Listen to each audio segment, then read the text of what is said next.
Chapter 1. A Night Out at Maxim's. Jennifer looked at the clock on the waiting room wall. Nearly 8:30. The light was still on in Dr. Gibson's room. "I'm going to be late," she said to herself. "Why doesn't he hurry up?" The evening surgery was always busy on Thursdays, but tonight was worse than usual. She quickly put the newspapers in a cupboard. Then she took off her white coat and locked it in the cupboard too. She was turning off the lights when someone rang the front doorbell. Oh no, not another patient. Not at this hour. She ran to the door and opened it.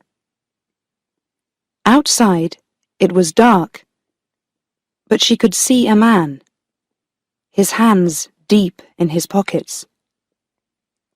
He moved his head, and the light fell on his face. "Richard!"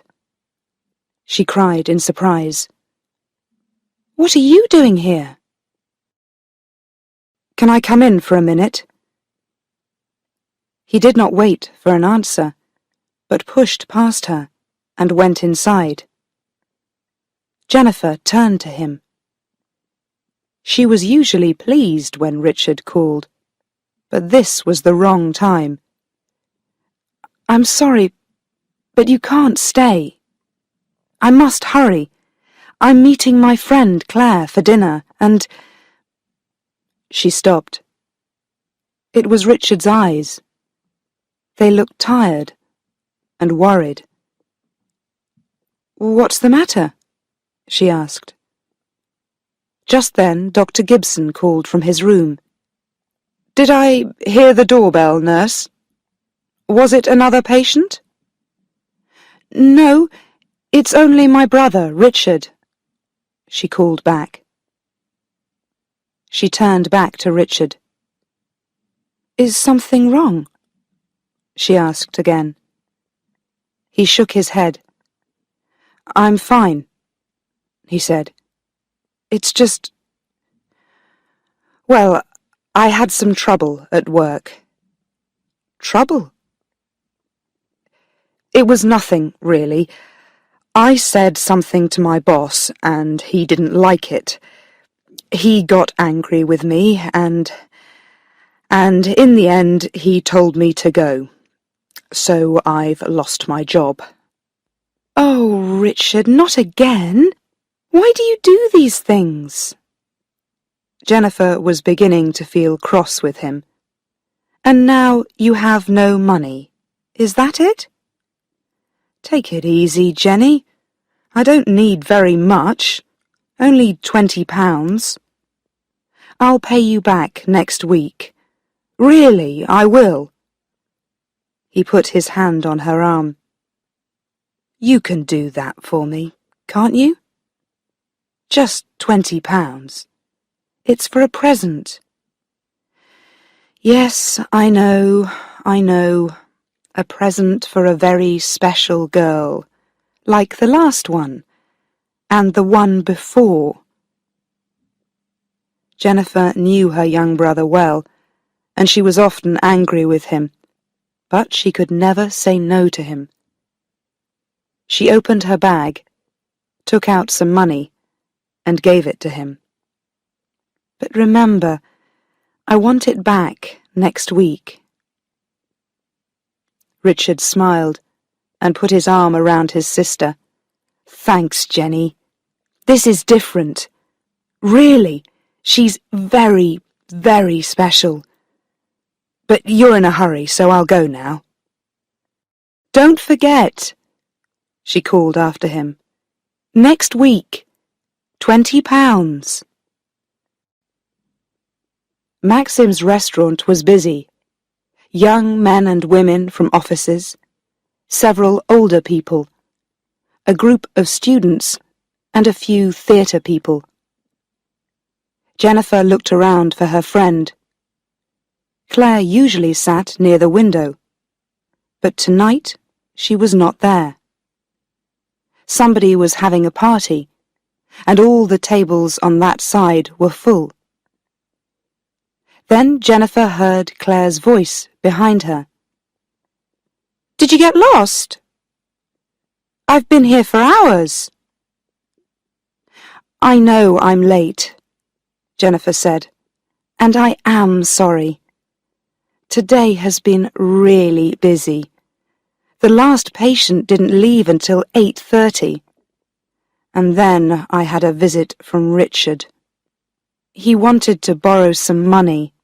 He always wants to borrow money." They went to an empty table. A waiter came up to them and took their orders.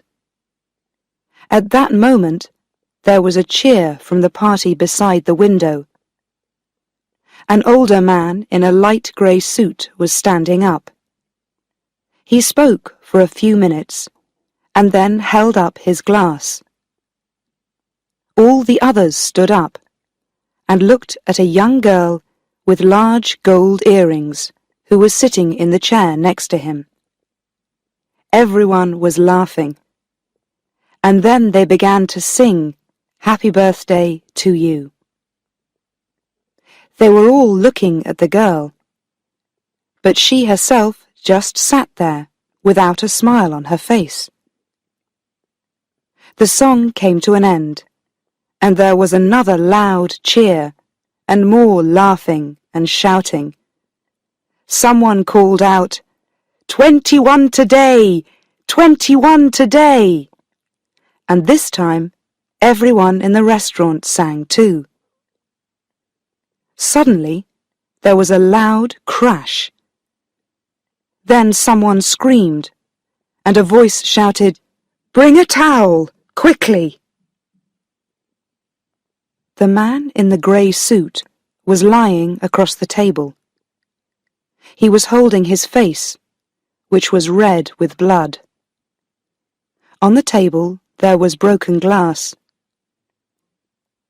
Someone said in a loud voice, "What happened? Did he fall?" Several people were speaking at the same time. "It's his heart, you know. Joe's been in and out of hospital for years. His head hit those glasses." The man was still lying across the table. Jennifer jumped up, and both she and Claire ran over to him. "We're nurses," said Jennifer. "Can we help?" There was a cut on the side of the man's face. It was deep, and he was losing a lot of blood. A waiter ran up with a towel. Jennifer took it and held it to the cut. The man's mouth was open, and he was making strange noises. "He needs a doctor. We'll have to get him to hospital," Jennifer said. She turned to Claire. "You came here in your car, didn't you?" "Yes. Come on. We'll take him," Claire replied. They helped the man outside and put him in Claire's car. Jennifer jumped in beside him, and they drove off. She was still holding the towel to the man's face. The blood was not coming so fast now, and he was beginning to feel a little better. Where are we going?" he asked. "Are you taking me home?" "Just stay there and don't speak," Jennifer told him. "You fell and hurt yourself. You'll be all right, but you must see a doctor. We'll be at the hospital in a few minutes."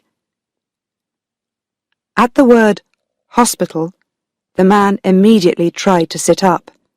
"No, no," he said angrily. "I don't need to go to hospital. I'm feeling better now. Just take me home. And who are you? I'm a nurse, Jennifer told him. And you need to see a doctor. We're nearly there now. Just sit still and stop talking. But the man was feeling stronger now, and he would not be quiet.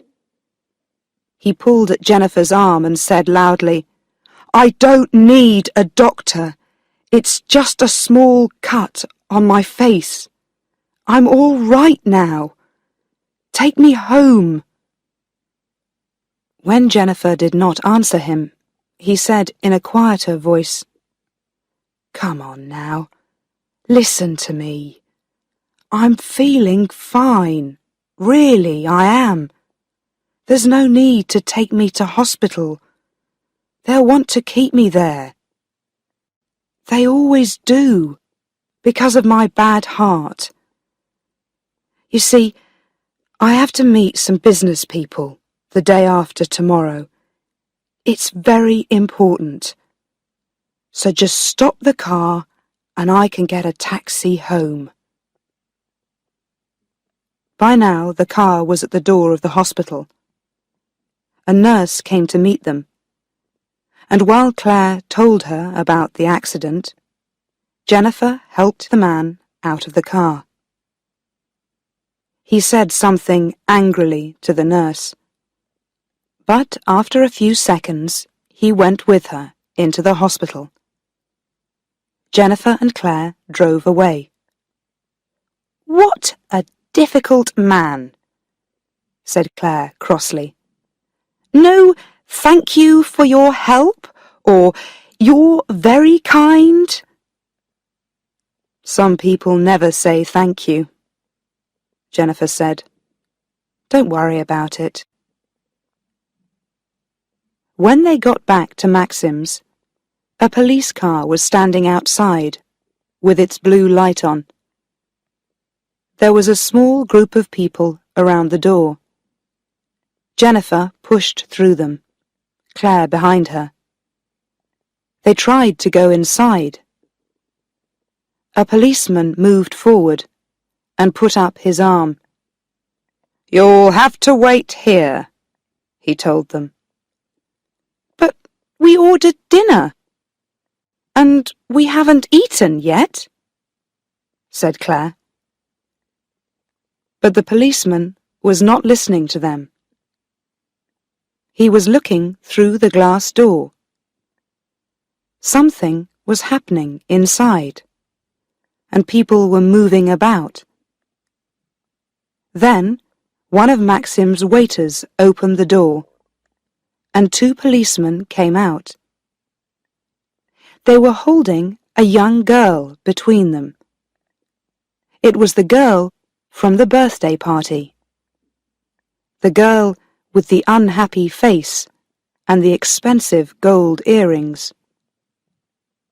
The police pushed her into the back of their car and drove away quickly. Jennifer and Claire looked at each other. What an evening! They waited 2 or 3 minutes, but the restaurant door was closed now, and the policeman was standing in front of it again. Neither of them felt hungry anymore. They walked slowly towards the car. Claire was the first to speak. Come on, Jenny. Let's enjoy ourselves. We're having a night out. Jennifer did not speak. Claire went on. Do you remember Maxim's little song on TV? She began to sing. Come where the music's wonderful, come where the food is fine. Let's all meet at Maxim's, we'll have a wonderful time. She stopped. Jennifer was not pleased. All this is not really my idea of a wonderful time, she said. "I'm tired, and I wanted a nice, quiet evening, a good meal, and an early night." "Come on," Claire replied. "Let's go to another restaurant." "No, let's leave it till next week. I'll just walk home now." They said goodbye. Claire got into her car and called, "See you next week, then." Jennifer walked slowly home. She felt unhappy and worried about her young brother, Richard. She remembered his visit to the surgery earlier that evening. He was always in and out of jobs and never had any money. A year ago, he had a little trouble with the police, but Richard did not worry about it. He never worried about anything. He just laughed and came to Jennifer to ask for more money. Both their parents were dead, and there were no other brothers or sisters. So Jennifer, 15 years older than Richard, worried about her brother a lot. She went past a jewelry shop with its lights on and stopped to look in the window for a minute. She saw some earrings and then remembered the gold earrings on the girl at Maxim's. They were large and looked very expensive, and they looked all wrong next to that small, unhappy face. Where did she get them? Jennifer smiled to herself. Perhaps the police were asking that question now.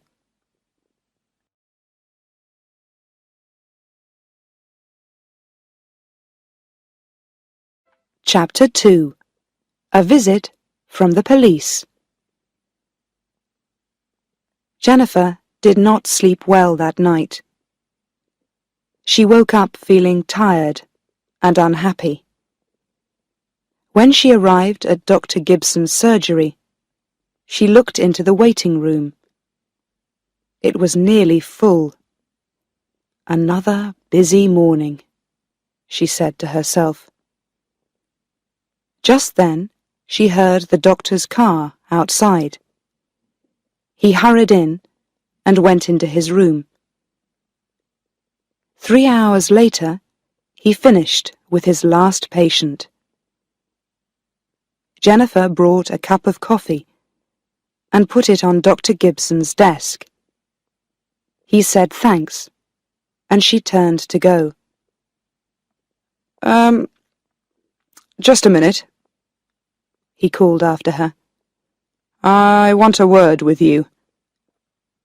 He sounded a little cross. "There was a phone call for you this morning, about an hour ago. You were busy at the time, so I answered it." "Oh, who was it?" "Let me see, I wrote it down somewhere." He began to move the papers on his desk. "She said that she was a friend of your brother's." "My brother?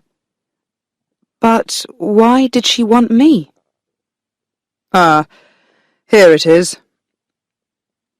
He gave Jennifer a piece of paper. On it was a name. Wendy. "She didn't leave a number. She'll call you again at home." Jennifer looked at the name. Wendy? Wendy who? She asked herself. "Thank you, Dr. Gibson," she said.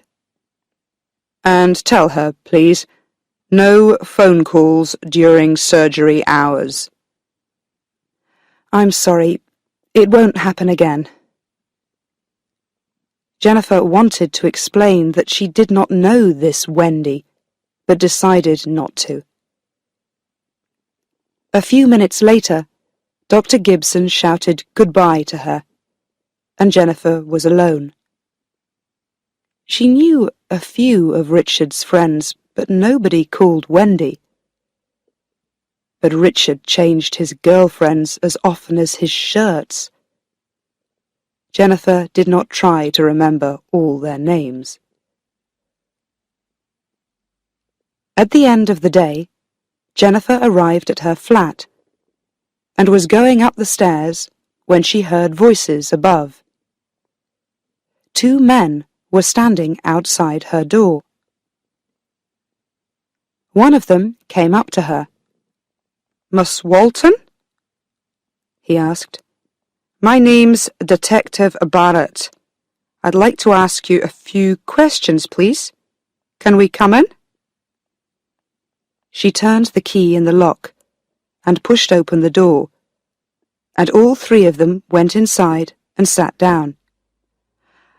"It's about Mr. Richard Walton. He's your brother, I think," Barrett began. He spoke softly, but he had a hard voice, cold and unfriendly, and his light blue eyes never left Jennifer's face. "When did you last see him?" Jennifer told him. "And before that?" "I'm not sure. About 3 or 4 weeks ago." Those light blue eyes were still on her. She was beginning to feel uncomfortable. "You didn't see him last weekend, then?" "No." "Try to remember. Did he come here last Saturday, in the evening?" "No." "You're sure?" "Yes, of course I'm sure." Barrett's voice became a little louder. "You didn't meet him in some other place? At the airport, perhaps?" "No, I didn't. I haven't seen him for nearly a month, I tell you. Until last night, I mean." "Last night," Barrett said after her.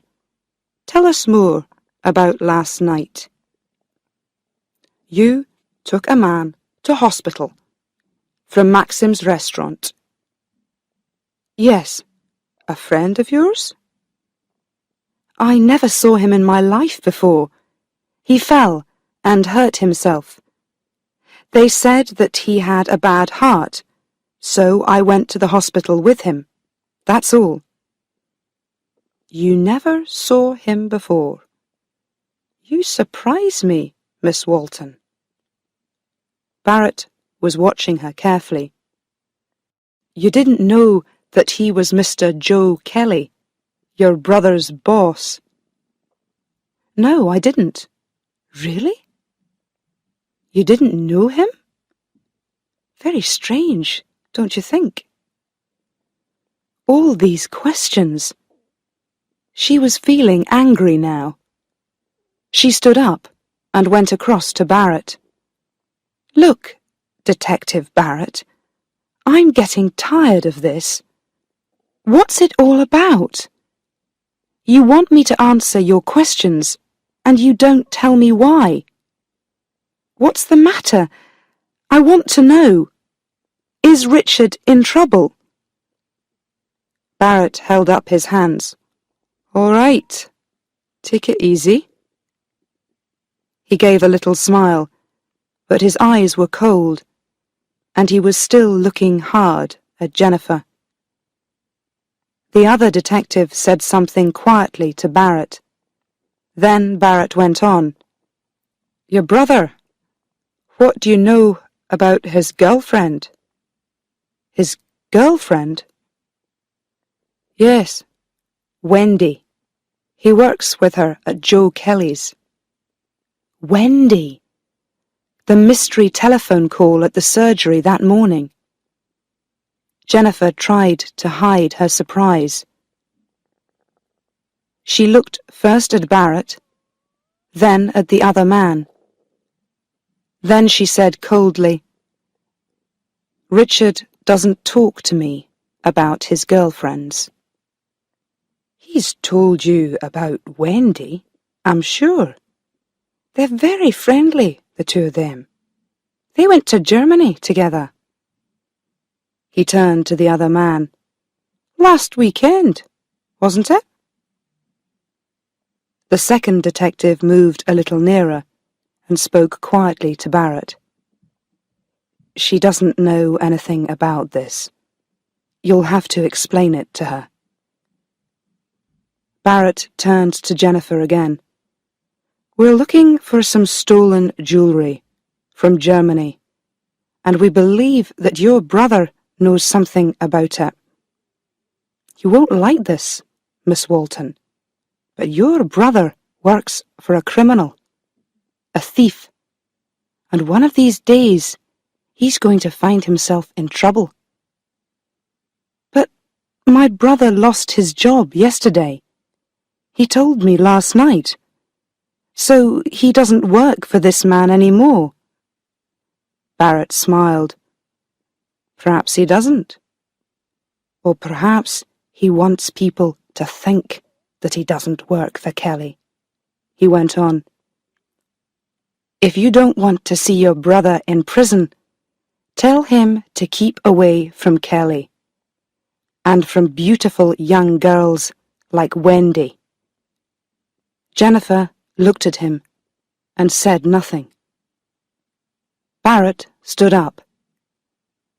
He looked at the other man, and they both moved to the door. Jennifer followed and opened it for them. Good night, Miss Walton. Thanks for your help. They walked to the top of the stairs. Jennifer waited for a few seconds, then went inside and closed the door. Oh, Richard, she thought, what is happening? What are you doing? Why can't you stay out of trouble? She telephoned Richard's flat, but there was no answer. So she went to bed and worried half the night about her young brother. The next day, Saturday, she worked only in the morning. When Dr. Gibson's surgery finished, she went home to have lunch. Then she planned to go round to Richard's flat and talk to him. But when she got into her flat, the telephone was ringing. She ran across the room and answered it. Hello, is that Jennifer Walton? Someone asked. It was a girl's voice. Yes, Jennifer here. Who's speaking? The caller was silent for a second or two, then said, You don't know me, but I'm a friend of your brother's. Are you free just now? I need to see you. It's important, she went on quickly. I'm just round the corner from your flat. Can I come up? I'll be there in 3 minutes. And she put the phone down. Jennifer was waiting at the door when her visitor arrived. She looked at her in surprise. She knew that face. It was the young girl from Maxim's, but without the gold earrings today. The girl was also surprised. I saw you at Maxim's on Thursday night, she said. You took Joe Kelly to hospital. Are you Jennifer, Richard's sister? Yes, said Jennifer. She looked at her visitor and began to put 2 and 2 together. And you must be Wendy. Yes, the girl said. Jennifer stood back, and the girl went inside. They sat down, and Jennifer looked at the girl coldly. So this was Richard's girlfriend, who worked for the criminal Joe Kelly. She had a beautiful little face and looked very unhappy, but Jennifer did not want to like her. "What do you want to see me about?" she asked. "It's difficult to explain," the girl began. She looked unhappily at Jennifer's unfriendly face.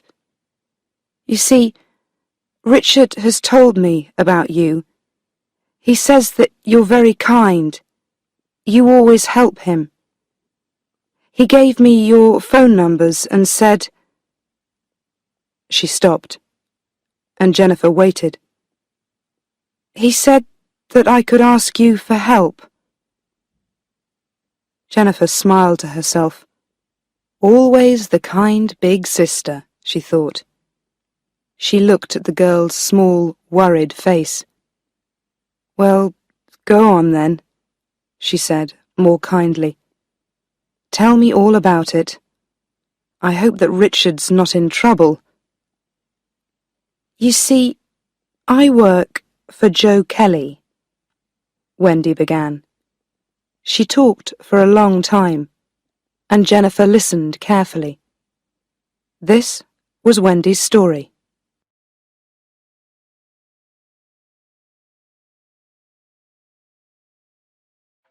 Chapter 3. Wendy's story.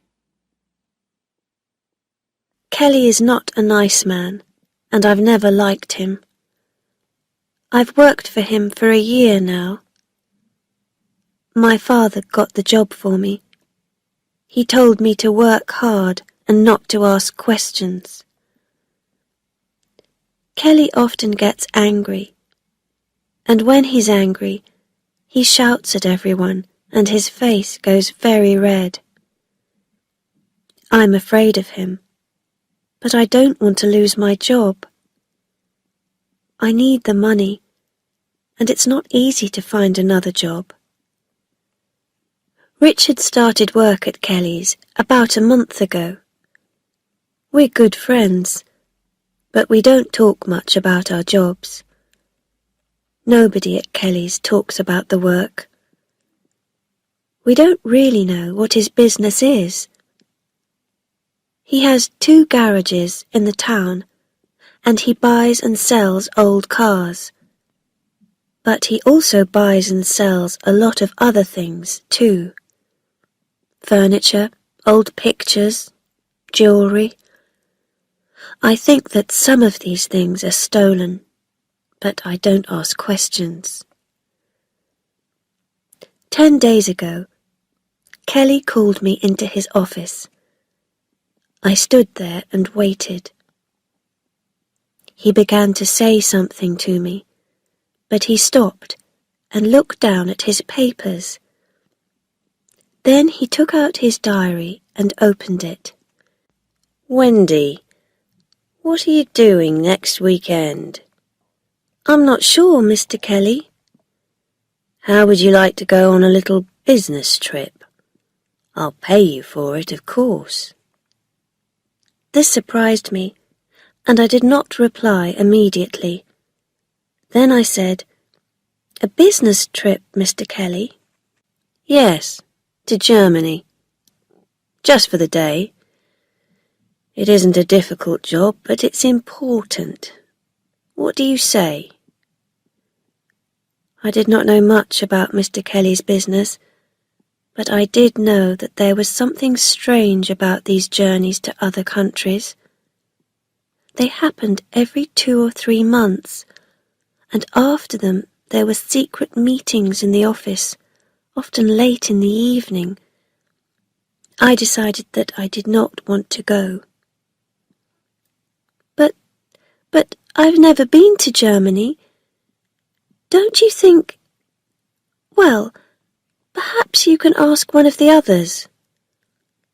"I'm asking you, Wendy. I said that it was important, and I want you to do it."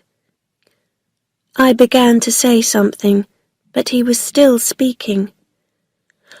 "I have friends in Frankfurt, and they want to send me some things.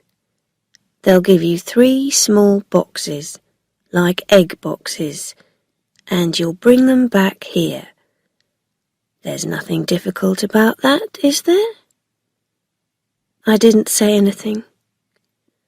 "Are you listening to me, Wendy?" he asked. "I need you to do this job for me." His voice was getting louder now. I looked him in the face. I'm sorry, Mr. Kelly. I've just remembered. I'm busy next weekend. I can't do it." He jumped up and his chair fell back. "Now, just you listen to me, young woman. You work for me, remember that? I'm the person who pays you." He caught my arm and shook me. "This time, I'm telling you, not asking you. You'll go to Frankfurt or there'll be trouble. You will leave on the first plane on Saturday morning and come back the same evening, with the 3 boxes. And don't say a word to anyone. Do you understand?" Then he walked out. I didn't sleep much that night, or the next. I wanted to tell Richard, but he was out of town on another of Kelly's jobs. What could I do? I was afraid, and Kelly knew that I was afraid. He did not speak about it again, but on Friday he called me into his office and gave me my plane ticket and some money. There was no escape. Saturday morning came, and I went to the airport. While I was waiting there, I heard my name. I knew that voice immediately. I turned round. "Richard!" I cried. "Oh, Richard, I'm so pleased to see you. But what are you doing here?" "I'm coming with you, to Frankfurt. Kelly told me to. Look, here's my ticket." "You mean... Wait a minute. What did Kelly tell you?" Richard was smiling. "He told me to come with you, that's all. To stay with you. You know, on the plane. And in Frankfurt." I began to understand. "He told you to watch me, you mean?" When we were on the plane, Richard asked me about my work at Kelly's. He knew very little about Kelly's business, and he knew very little about our trip to Frankfurt. I told him about the egg boxes and why I was afraid. "The boxes are small," Kelly said, "so I think it's jewellery," I told Richard. "And I think it's stolen jewellery." Then Richard got very angry and said, "Kelly can't send you on a job like this. Why doesn't he go himself?" "But that's it, Richard. It's easier for a girl. Kelly knows that. He's clever, you know. But he thinks I'm afraid, so he sent you to watch me." For a time, Richard just sat there and thought. After a while, he turned to me. "You're not going to do it. You're not going to carry stolen jewellery for that man. Leave it to me. I'll think of something, of some plan." Then he was silent again. When we arrived in Frankfurt, we went to a hotel for breakfast. Then Richard went off to buy a newspaper, and after that we sat around for about half an hour. We had to meet Kelly's friends outside the hotel. When we walked out of the door, 2 men were waiting for us in a white Mercedes. We drove through the busy streets of the city and then into the country. Some time later, we stopped at an old house with trees all around it. We all went inside, and the men took us into a dark room at the back and left us there. It was cold, and Richard gave me his coat. He was smiling quietly to himself. We waited there in silence. In another room, people were talking. We could hear their voices. Then the driver of the Mercedes came and took us upstairs. A short man in a dark green shirt was sitting at a desk. In front of him, on the desk, were 3 boxes. He was playing with a pen and watching us carefully. Richard spoke to him in German. I did not understand, but I heard Kelly's name, and the man in the green shirt began to say something. All at once, there were noises outside, the sound of cars and voices and people running. The man jumped up from his desk and pulled a gun out of his pocket. He tried to get to the window, but at that minute the door opened and 3 or 4 policemen ran in and jumped on him. There was a fight, but the police got his gun from him and held him on the floor. An older man arrived, a police inspector with grey hair, and began to give orders to the policemen. He called across the room to Richard and me in very good English. "Are you all right? They didn't hurt you, did they?" He gave some more orders, and then he came across to Richard and held out his hand. "Well done, young man. I must thank you for your help." He turned to me. "And thank you, too. You've done very well, both of you. It's been a good day's work for all of us." I looked at Richard, and he gave me a little smile. "What does he mean?" I asked, but Richard did not answer. The inspector then explained to me. "Your friend phoned us this morning from your hotel. After that, it was easy. We just waited near the hotel for the white Mercedes and then followed it here." The inspector took us back into Frankfurt in his car, and when we arrived there, we went at once to his office. He ordered coffee for us, and while we were waiting for it, he said, "You've helped us a lot already, but we need your help with one more thing. There's still Mr. Kelly and his friends. We have a plan for them." Oh yes, he knew all about Joe Kelly. He brought out the 3 boxes and put them on the table in front of us. Then he said, "We would like you to take these back to England with you." Richard and I looked at him in surprise. The inspector waited for a minute and then went on. "You don't need to be afraid. Perhaps you're thinking about the British police, is that it? Everything will be all right.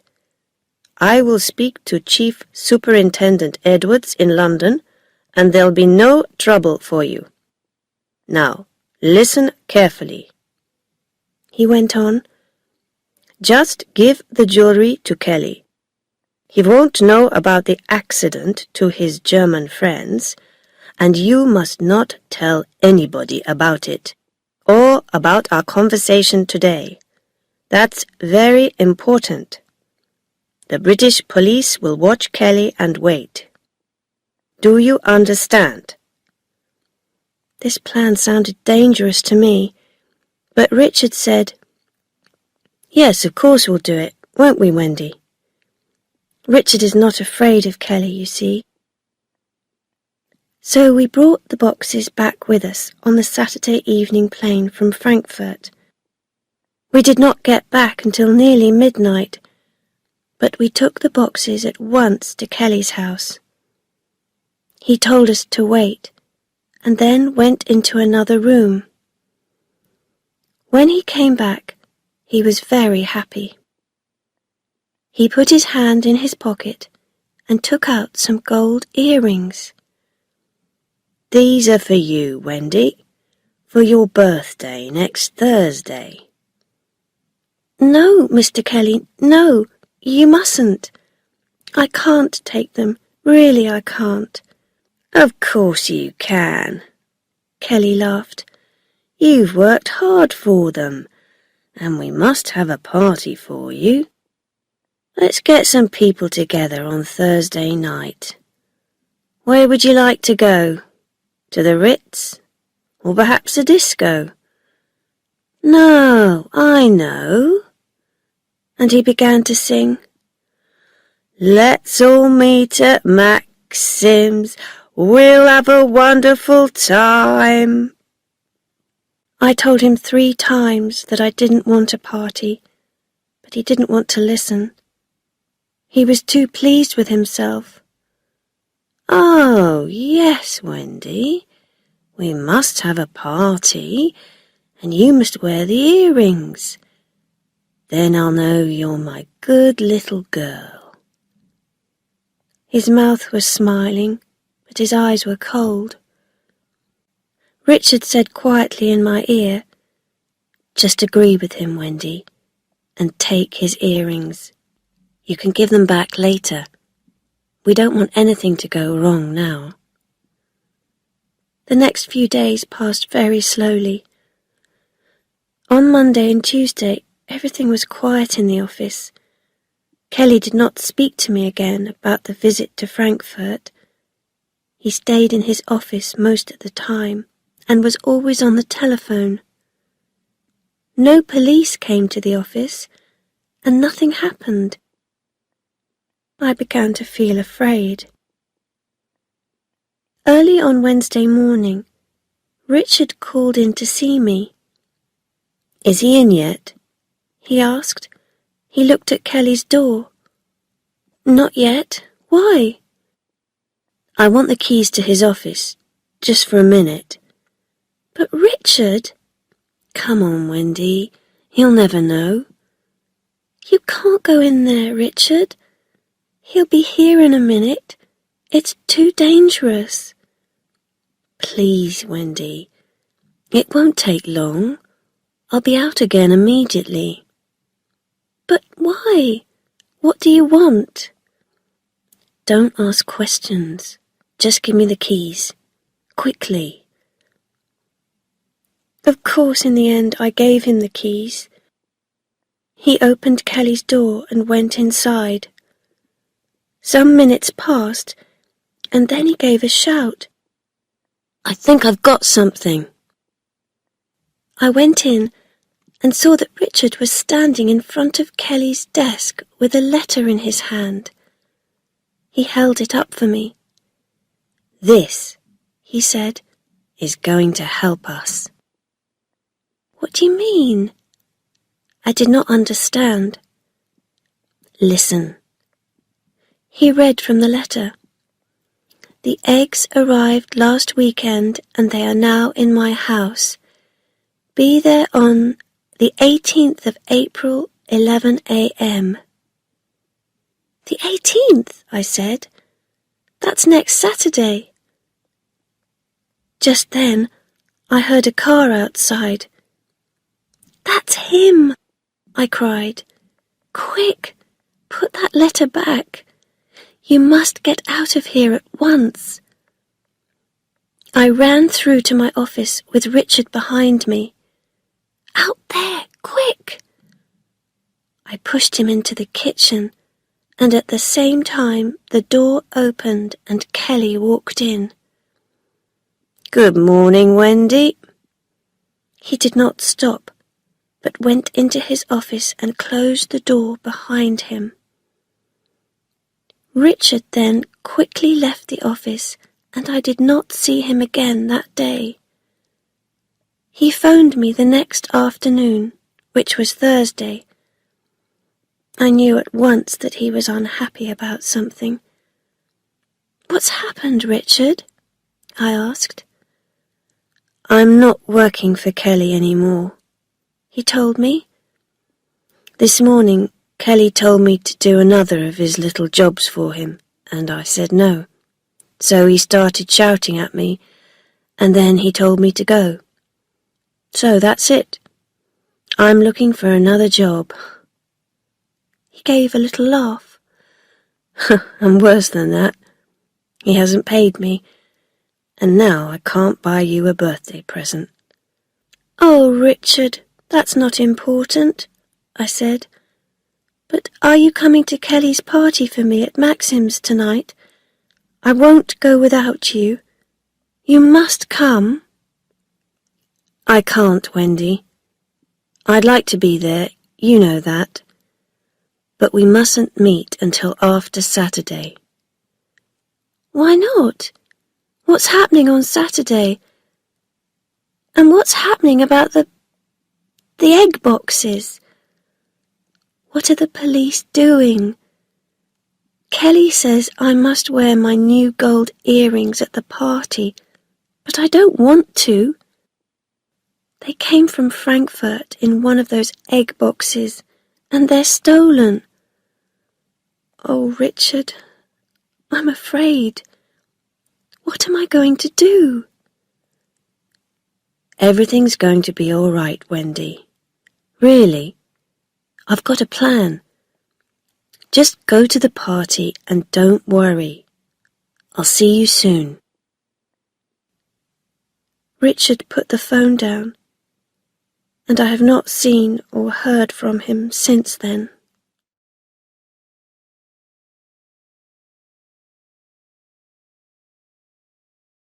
Chapter 4. Another birthday present. Jennifer felt very sorry for Wendy. The girl's hands were shaking, and she was trying not to cry.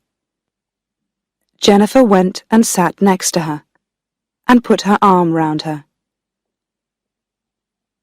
So what happened after the party on Thursday night, when the police took you away? She asked quietly. Oh, it was terrible, Wendy said. They took the earrings from me, of course, and they asked a lot of questions. I told them that the earrings were a present from Kelly, and I told them all about the police in Germany. But they didn't believe me. They told me to go to the office on Friday and not to say anything to anybody. And they wanted to talk to Richard. Wendy turned to Jennifer. What am I going to do? She asked. Why didn't the police believe me? Haven't the German police talked to them? And where's Richard? I can't find him. She began to cry quietly. Jennifer stood up. We must phone the police in Germany, she said. I'll talk to that policeman, Barrett, who came to see me last night, and... Just then there was a knock on the door. Jennifer went to the door and called out, Who is it? It's me, Richard, came Richard's excited voice. Jennifer opened the door quickly. Beside Richard, there were two policemen, Barrett and another taller man. Everything's okay, Richard said happily. He turned to the two policemen and smiled. And you're not going to lock me up, are you? I'm very pleased to hear that, said Jennifer. But what's going on? Can somebody please explain? They all went into the sitting room, and Wendy jumped up. She looked at the policeman, and her face went white. Everybody began talking at once, and Richard put his arms round Wendy. The tall policeman laughed and turned to Jennifer. My name is Edwards, he said. I'm sorry about Barrett's visit to you last night. But we didn't know about Richard and Wendy then. I talked to the Frankfurt police an hour ago. We already knew about the stolen jewellery in Germany, of course, and we were watching Kelly. But they didn't tell us that they caught the German thieves last weekend, or about their little plan with Richard and Wendy. They wanted to keep it very secret. They were afraid that Kelly would hear about it. But we know now, and everything's all right. But what about Kelly? Cried Wendy. And the egg boxes? Barrett smiled. You'll have to find a new boss. Kelly is going to be in prison for a long time. We got him this morning. But it's Richard's story. He's been very helpful to us. He can tell you all about it. The two policemen left, and Jennifer turned to her young brother. He was sitting with his arm round Wendy, and her face was now bright and happy. Well, Jennifer said, start talking, Richard. I've told Jennifer all about last week, Wendy explained. And she was in Maxim's on Thursday night. But what happened this morning? Richard laughed. When I looked in Kelly's office last Wednesday, I found that letter about the eggs. You remember, Wendy? Well, the German policeman told us to do nothing, but I wanted the British police to catch Kelly. Perhaps they were watching Kelly carefully, but I wanted to be sure. So, early this morning, I went to the police station and told them about the letter. They were not very friendly, and they kept me in the police station. But they went to Kelly's house at 11 o'clock. They found Kelly there, and two other men who were buying the stolen jewellery from Kelly. So they brought Kelly and the two other men into the police station, and the egg boxes, of course. Kelly was very angry, and told the police that Wendy and I were the thieves. I told Barrett and Edwards about the German policeman's plan again and again, and in the end they telephoned Germany and talked to the inspector in Frankfurt. He explained everything. So here we are. Richard laughed again, happily. He put his hands in his pockets. And here's £20 for my big sister, and a little birthday present for my favourite girl. Jennifer looked at him. She suddenly felt very happy about her brother. You can keep the money, she said. It's not important. But I only gave it to you on Thursday night, she said. How? I've got a new job, said Richard. Started yesterday, and this time I'm not working for a jewellery thief. Wendy opened her present and laughed for the first time that day. Oh, look, she said. It's some gold earrings. They're lovely. Richard laughed too. They're only small earrings, Wendy, but I can tell you this. They did not come from Frankfurt in an egg box.